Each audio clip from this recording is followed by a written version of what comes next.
Baron Alvaro de Valenca had everything a man could possess. A name that opened doors before he knocked. A fortune that grew even while he slept. A house so vast it could swallow silence whole. And yet, none of it could bring her back. His wife had been dead for 3 years. People said time healed grief. They were wrong. Time did not heal. It reorganized pain. It taught the body how to live around absence. The mansion still smelled faintly of her perfume.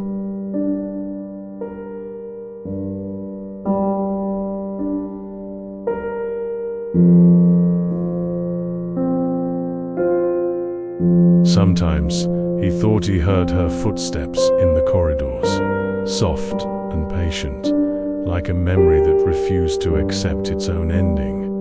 But what disturbed him most was not her absence. It was what replaced it. Women began to appear, not suddenly, but steadily. They came with kindness too perfect to be real, with smiles that lingered just a little too long, with sympathy that seemed carefully rehearsed. They did not speak of him. They spoke of his loneliness. They spoke of his house.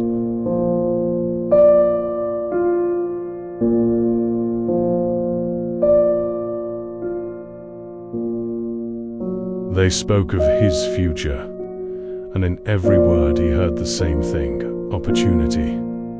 He began to notice how their eyes moved, not toward his face, toward the walls, toward the symbols of what he represented, not love, security, ownership, escape. For the first time in his life, Alvaro understood something deeply humiliating. He did not know if anyone would choose him without his power. That realization poised everything. Even kindness felt suspicious.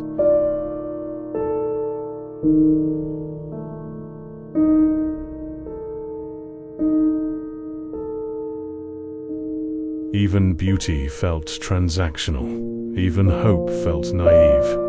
One night, standing alone in his vast bedroom, Alvaro looked at himself in the mirror. Not at the Baron, at the man beneath the title. And he asked himself a question he had never dared to ask before. Who would love me if I had nothing? The answer terrified him, because he did not know. And so, he made a decision that would change everything. He would disappear. Not completely, just enough.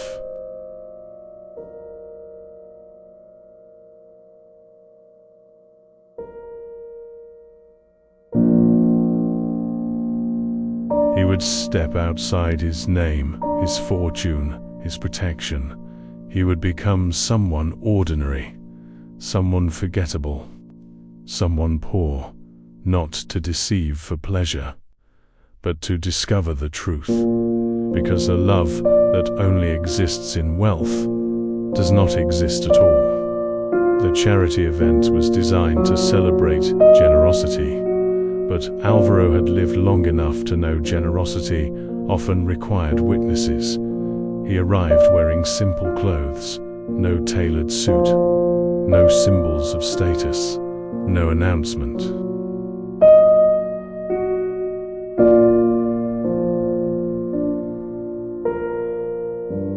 And immediately, he became invisible. Women who would normally approach him did not even glance his way. Their smiles were reserved for men who reflected value, not vulnerability. It was humiliating and strangely freeing. Then he saw her. She stood near the back of the room, almost hidden by decoration. She was not beautiful in the way society celebrated beauty. Her dress was modest, her posture careful, her presence quiet.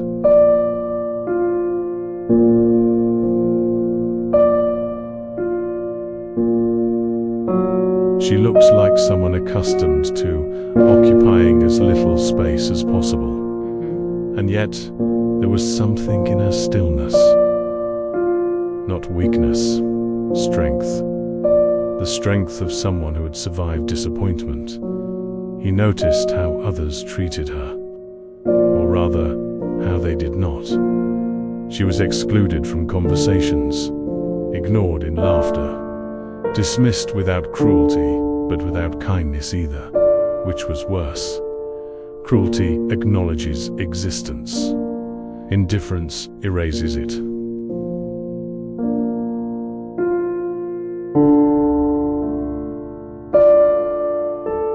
Two women nearby whispered, not softly enough, "Why does she even come to these things? She probably thinks someone will save her." They laughed. The sound was sharp, precise, surgical. Alvaro watched her reaction. She did not respond. She did not defend herself. She did what people do when the world teaches them resistance is useless. She endured. And in that moment, Alvaro felt something unexpected. Respect. He approached her slowly. She noticed him, surprised.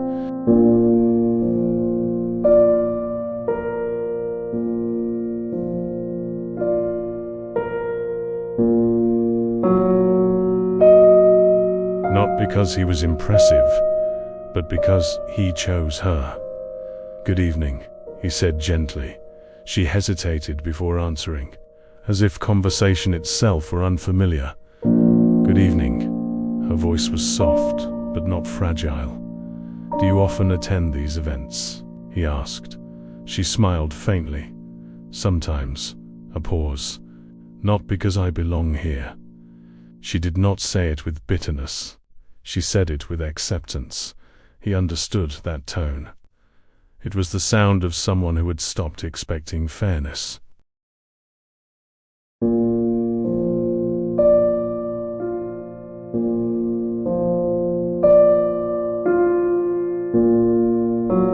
"What is your name?" he asked.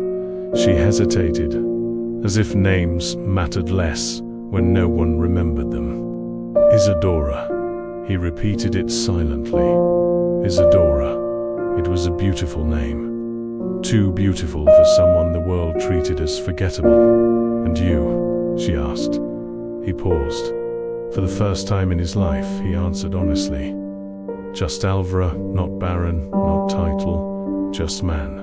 And for the first time in years, he felt seen, not for what he owned, but for what he was.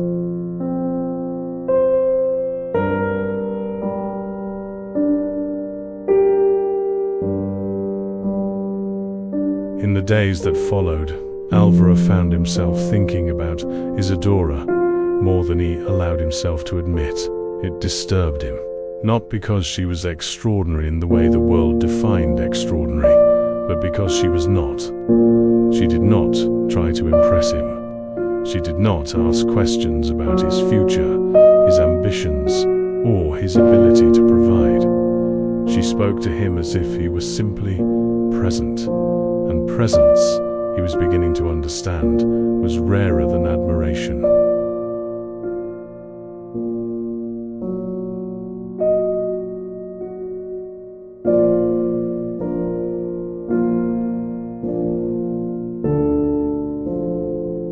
They met again 3 days later, not at a grand event, but at a small public garden, where people went when they had nowhere else to be. Isadora sat on a worn wooden bench, reading a book whose cover had long since faded. When she saw him, surprise crossed her face. Not calculation, not performance, just surprise. "You came," she said. The words were simple, but they carried something deeper. She had not expected him to. Few people ever returned. "I told you I would," he replied.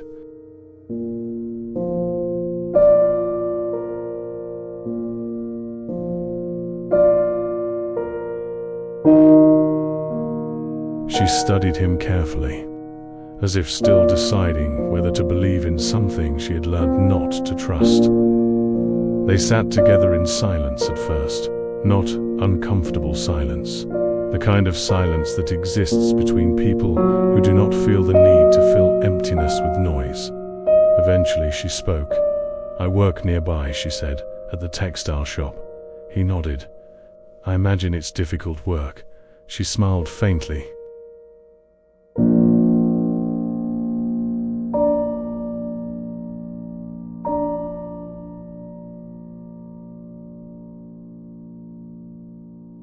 All work is difficult when you need it. There was no complaint in her voice, just truth. He realized then that she did not speak to be admired. She spoke to be understood, and that made every word heavier. Over the following weeks, their meetings became routine, not planned, but inevitable. They walked through streets where no one recognized him. They shared bread on park benches. They spoke about ordinary things, memories, fears, silences.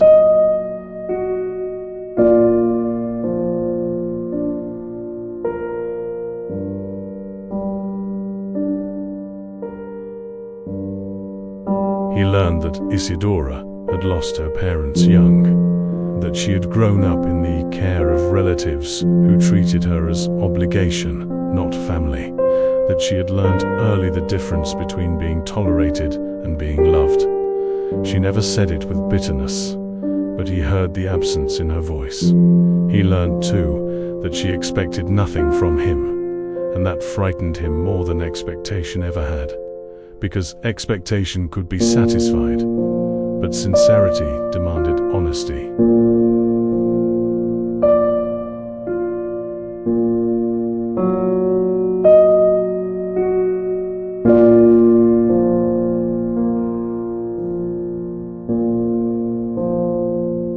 And he was still hiding from her, still allowing her to believe he was someone smaller than he truly was. It was the first lie that hurt him to maintain. One afternoon, as they walked past an expensive cafe, something unexpected happened. A woman exited the building, elegant, confident, familiar. She stopped when she saw him, her eyes narrowed, recognition flickered. Not complete, but close enough. She approached slowly. "Alvaro?" she asked. His heart tightened. It was Beatrice.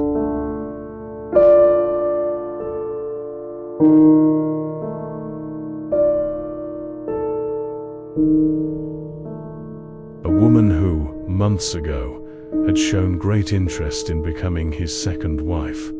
He had declined, gently, but clearly. Now she looked at his clothes, his posture, his simplicity, and confusion crossed her face. "Is that really you?" he answered carefully. "Yes." Her eyes shifted toward Isidora, and in that instant, judgment appeared, cold, sharp, unapologetic. She laughed softly. "Not kindly, I see," she said. She turned to Isidora.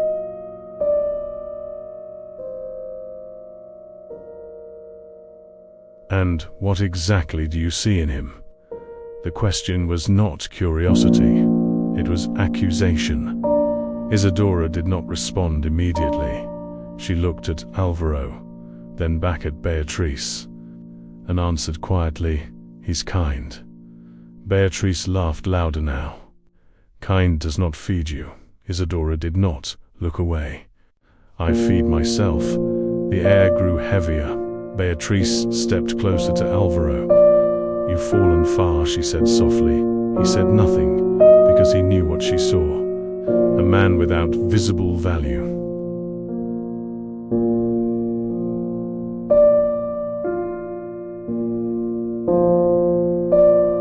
She shook her head.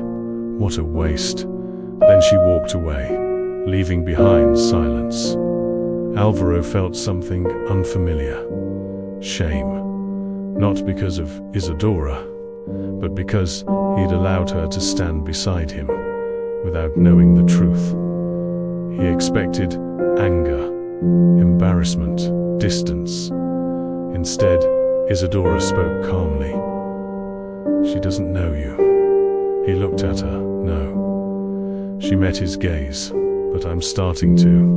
And in that moment, Alvaro felt something inside him begin to break. Not painfully,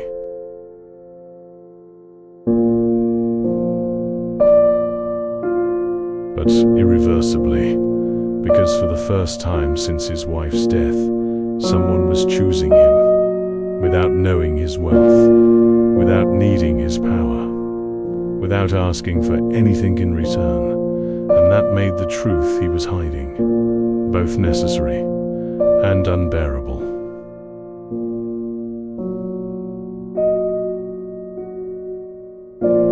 Alvaro did not answer immediately. He remained seated behind his desk, the weight of his servant's words settling slowly into his chest. I investigated her. The sentence itself felt like a betrayal, not of Isidora, but of the fragile trust he had begun to build inside himself. He had not asked for the investigation, but he also had not forbidden it, because part of him still belongs to the world where caution was survival. "What did you find?" Alvaro asked quietly.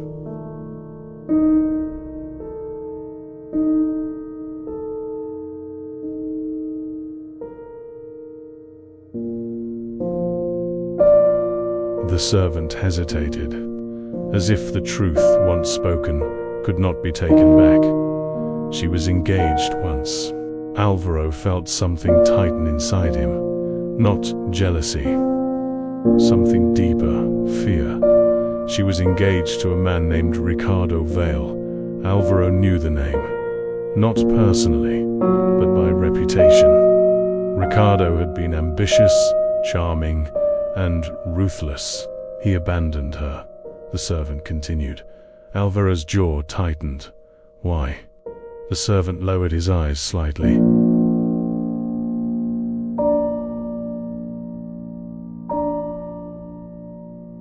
Because she had nothing to offer him. Silence filled the room. Not loud, not dramatic, but heavy enough to alter something permanent inside Alvaro. "He left her for another woman," the servant said. "A woman with money." Alvaro closed his eyes briefly. He did not need to hear more to understand the damage that must have caused. But the servant was not finished. "There is more." Alvaro opened his eyes again. "What?" The servant hesitated again.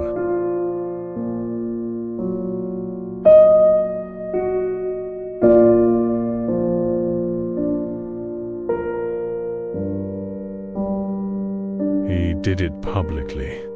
Alvaro felt something dark rise in his chest at their engagement celebration, in front of everyone. The cruelty of it was precise, deliberate, unforgettable. She became someone people pitied, the servant added quietly, and people rarely respect what they pity. Alvaro said nothing, because he understood something now that he had not fully understood before. Isidora did not expect to be loved, not because she lacked value.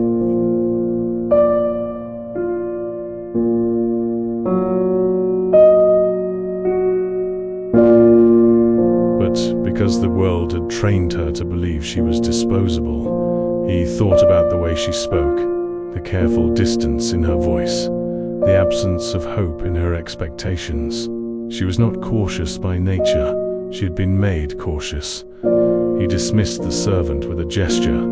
When he was alone again, he walked slowly to the window. The city stretched beneath him, full of people living lives he could influence with a signature.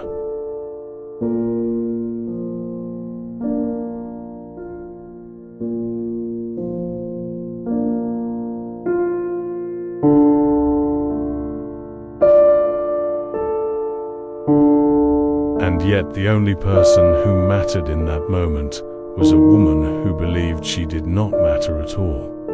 He realized something then. The greatest cruelty the world can inflict is not pain. It is teaching someone they deserve it. The next day, he went to see her. He found her exactly where he expected, at the small textile shop. She looked up when he entered, surprised but warm. "You came." She always said it like it mattered. "I did." She smiled faintly. He watched her carefully now.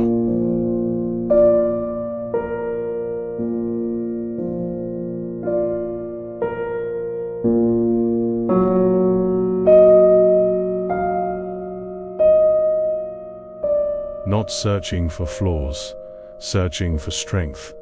"Are you busy?" he asked. She shook her head. "Not too busy for you." The words were simple, but sincere. They walked together after her shift ended. The sun was setting, painting everything in softer colors. He wanted to tell her everything, who he was, what he had hidden, but fear held him back. Not fear of rejection, fear of losing the only honest connection he had known in years. Instead, he asked something else.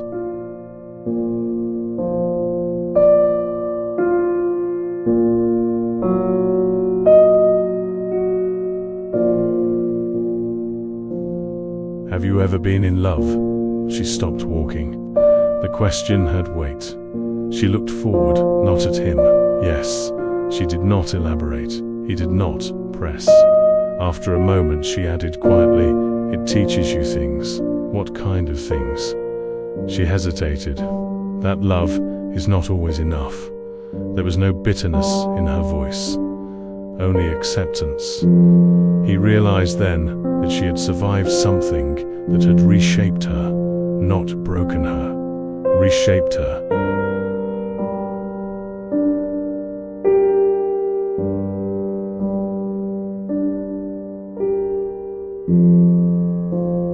And that made her stronger than anyone he had ever known. He made a decision in that moment. He would tell her the truth, soon, because she deserved truth, even if it meant losing her. That night, Isadora returned to her small apartment. A letter was waiting at her door. No name, no return address. She opened it slowly. Inside there was only one sentence: "He is not who you think he is," and beneath it, a photograph of Alvaro, standing beside his mansion, dressed as a baron.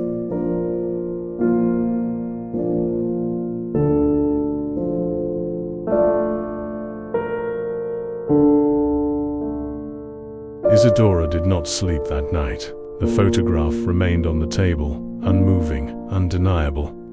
She'd looked at it so many times that her eyes no longer saw details, only betrayal. Alvaro stood beside a massive estate, dressed in a perfectly tailored suit. His posture was unmistakable. His presence carried authority, not humility. He was not the man who sat beside her on park benches. He was not the man who shared simple bread and quiet silences. He was someone else entirely.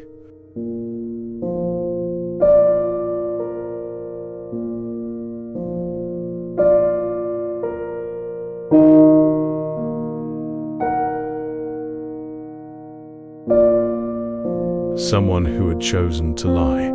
Her fingers trembled as she picked up the photograph again. She searched for evidence that it was fake, that it was a mistake, but deep inside, she already knew the truth. Not because of the image, because of the distance she had always sensed inside him. A distance she had mistaken for pain, not deception. She did not cry immediately. Pain like this did not arrive as tears.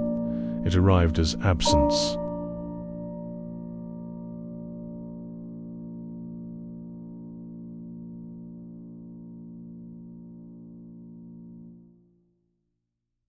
As the sudden removal of something she had allowed herself to believe was real. She sat in silence until morning, waiting for something inside her to tell her what to do. Nothing did. Alvaro arrived at the textile shop that afternoon, unaware that everything had already changed. He saw her through the window. She was standing behind the counter, her expression calm, too calm. When she saw him enter, she did not smile. That was the first sign. The absence of warmth.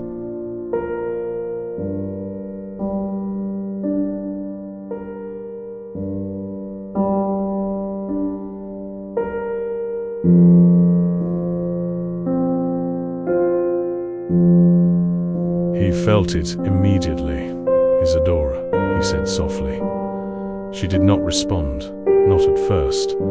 She simply reached into her bag and placed the photograph on the counter between them. The sound it made was small, but final. Alvaro looked at it, and in that instant, he understood. The truth had found her. He did not deny it. He did not pretend. He did not insult her intelligence with excuses, because some truths cannot be softened. "Yes," he said quietly. She looked at him, not with anger,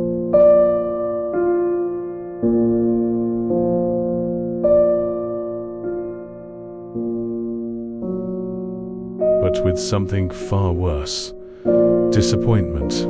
"You lied," she said. Her voice did not tremble. It did not need to. Yes. The simplicity of his answer hurt her more than any elaborate justification could have. "Why?" she asked. He hesitated, not because he lacked an answer, but because the answer sounded small compared to the damage it caused. "I needed to know."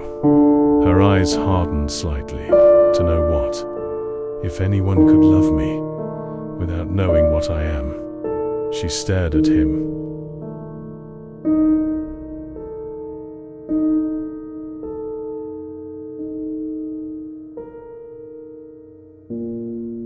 The words hung between them, heavy, unforgivable.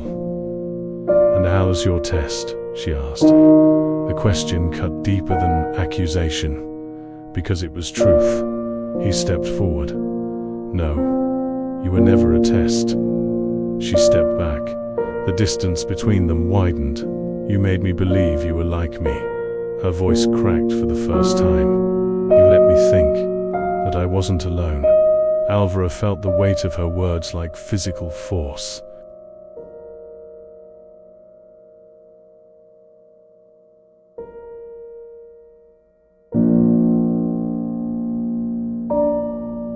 "I never meant to hurt you." She let out a quiet, broken laugh.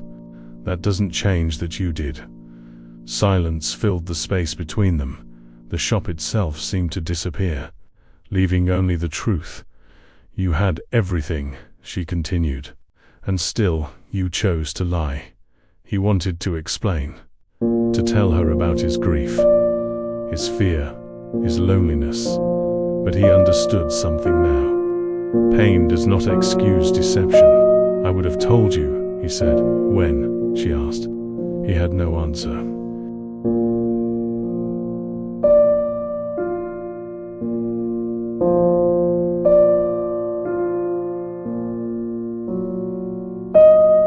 Because he had waited too long. She picked up the photograph. Her fingers tightened around it. "You don't understand what it means to finally believe someone sees you." Her voice trembled now, and then realized they never showed you their real face. Alvaro felt something inside him fracture. Not pride, something deeper. "Hope. I saw you," he said. She shook her head slowly. "No." Her eyes filled with tears she refused to let fall.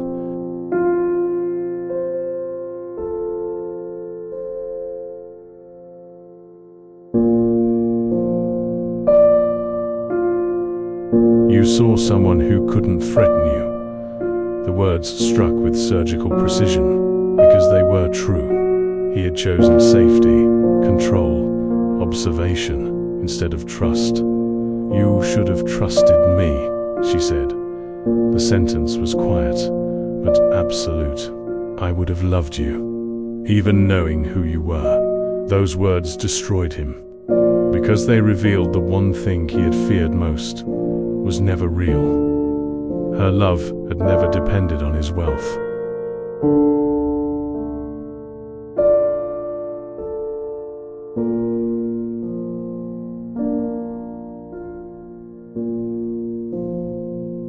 And now he had lost it because he believed it would. She turned away from him, not dramatically, not violently, but completely. "Please go," she said. He did not move, not immediately, because walking away meant accepting something he had never experienced before. Helplessness. But he understood. Love cannot be forced. Trust cannot be repaired with words alone. So he left, each step heavier than the last, and for the first time since his wife's death,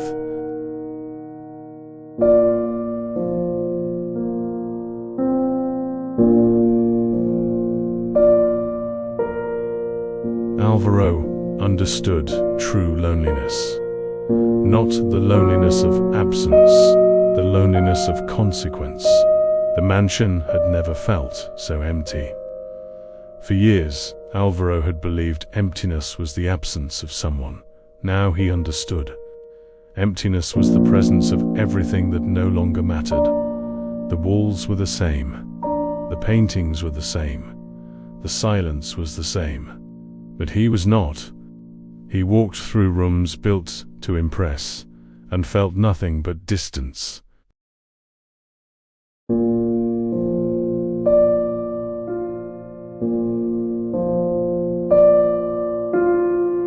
Because the only place he had ever felt real was beside someone who owned nothing, and he had destroyed it, not with cruelty, but with fear. Fear of being loved for the wrong reasons. And in protecting himself from false love, he had lost true love. Days passed, then weeks. He did not return to the textile shop, not because he did not want to, because he knew he had no right. Love, he had learned, could not be reclaimed through persistence, only through worth.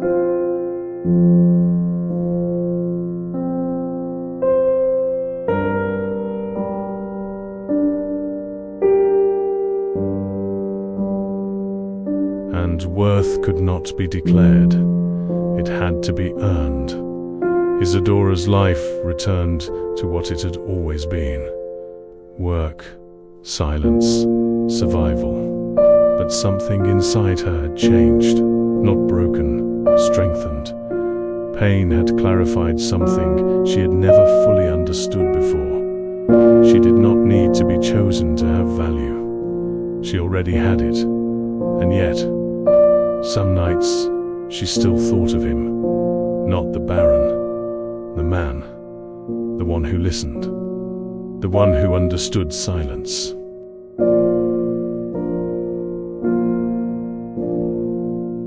The one who, for a brief moment, had made her feel visible. She hated him for what he had done, and hated herself for still missing who he had been. Then, one afternoon, everything changed.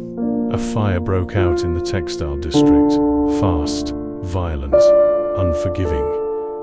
Flames consumed the buildings with ruthless hunger. People ran, screamed, watched their livelihoods disappear in minutes.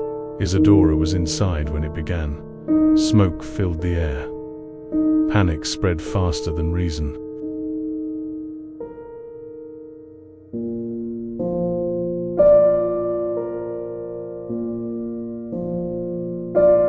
She tried to escape, but part of the ceiling collapsed behind her, blocking the exit. Heat closed around her like a living thing. She coughed, her lungs burned, and for a moment she thought, this is how it ends. Not dramatically, not meaningfully, just gone. Outside, crowds gathered, watching, helpless. Then someone pushed through them, not cautiously, not rationally, desperately. Alvaro. He had heard, he had come, not as a baron, as a man. He saw the flames.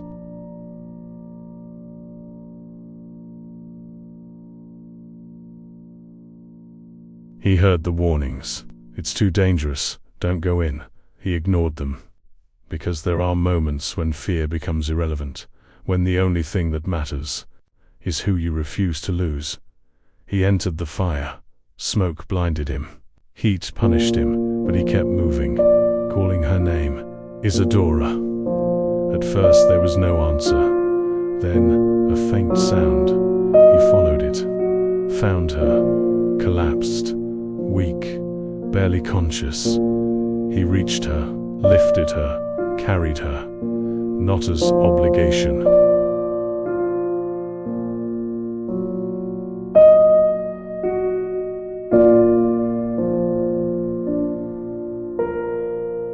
as devotion. The exit felt impossibly far, but he did not stop, because love, he finally understood, was not proven in comfort. It was proven in sacrifice. They emerged from the flames together. The crowd gasped.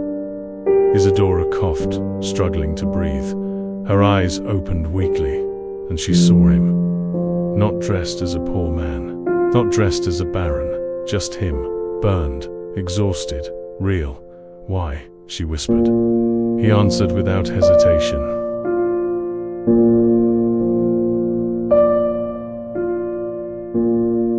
"Because losing you would destroy me."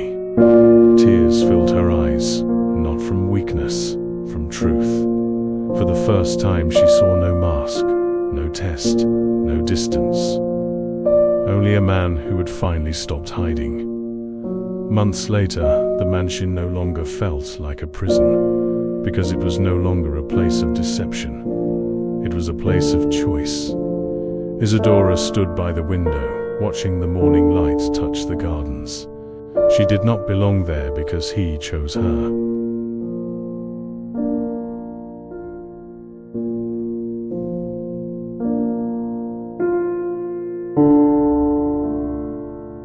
She belonged there because she chose to stay. But because he was a baron, but because he had learned how to be human. Alvaro approached her quietly, not as owner, not as savior, as equal. "I spent my life afraid of being loved for the wrong reasons," he said. She turned to him, and now? He met her eyes. "Now I'm only afraid of living without you." She smiled, not because he was powerful, but because he was honest. And that, she knew now, was the rarest form of wealth.